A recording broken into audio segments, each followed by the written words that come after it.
Unhas 120 persoas participaron no encontro da Rede Galega de Educación en Transición que tivo lugar hai uns días en Chantada. O lugar de Garabelos, a Casa das Árbores e o Cinema Palleiriso foron espazo para a convivencia de educadores, familias e nenas e nenos preocupados ou abertos por novas e non tan novas propostas para a abordaxe da educación, dende puntos de vista que toman en consideración o neno, as súas capacidades individuais, a súa creatividade ou o seu modo de aprender.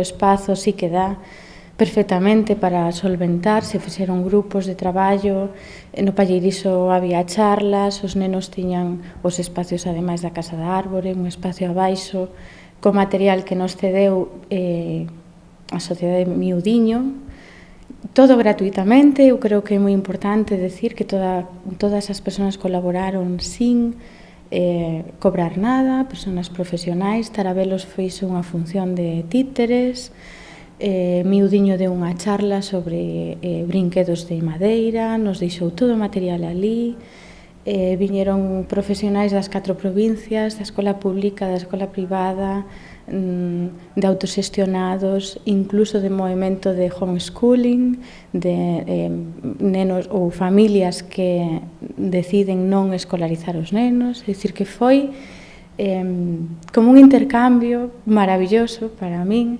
de profesionais da educación, de familias, os nenos ali, desde o venres pola tarde ata o domingo ao mediodía.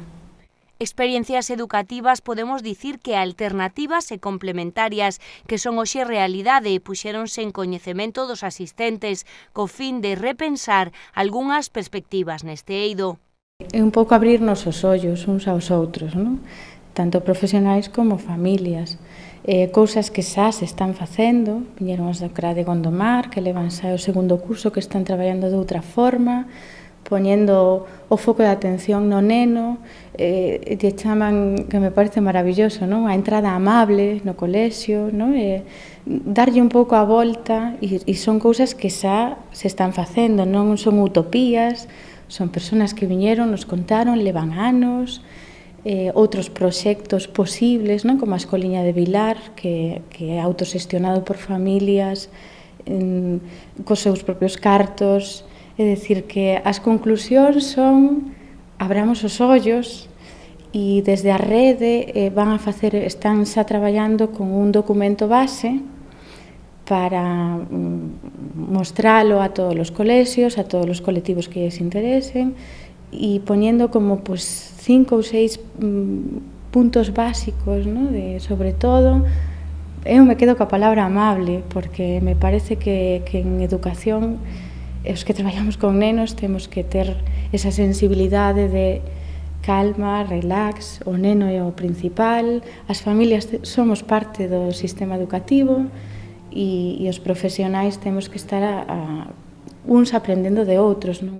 Analizáronse experiencias nos diversos ciclos da educación, incluso en secundaria ou formación especializada. Se están baseando en teorías do século pasado. Isto non é unha novedade, non? Que se vende como algo incluso despectivamente, non? Como hippie, como alternativo, a rede o que pretende que deixe ser alternativo, que o alternativo sexa o tradicional e isto sexa o normal, por decirlo así, non? Porque a sociedade avanza por un lado, pero isto é parte da sociedade, estamos falando de moitísimas persoas. Marta, tamén docente e colaboradora deste acto, apuntou a posibilidade de executar outras visións educativas dende o ámbito individual, cando non se poida abordar dende un prisma sistemático. Cada un dentro do seu ámbito, se tú estás nun aula, se tú eres mamá, se tú eres papá, na túa familia, tú lle das ferramentas ao neno, unhas ferramentas para afrontar, non vamos a cambiar o mundo, non son utopías, son realidades do que pode facer cada neno por si mesmo, e nós como adultos, que é a nosa obriga, e os que traballamos en educación, máis todavía. Entonces é dar ferramentas e cada un desde sí mesmo. Non é intentar convencerte, oye, mira, que maravilla, non é, mira, eu creo isto, eu fago isto, proba si queres. A veces funciona, a veces non, pero eu creo que escoitarnos é é básico. E iso non está enfrontado para nada pois coa educación que temos que recibir das nosas matemáticas, as nosas linguas e estas cousas. O contrario. É unha forma de chegar ao mesmo desde a alegría, vamos a decir, desde o estar cómodos, desde que todo aprendizaxe, se non te move algo dentro, non é tal, non?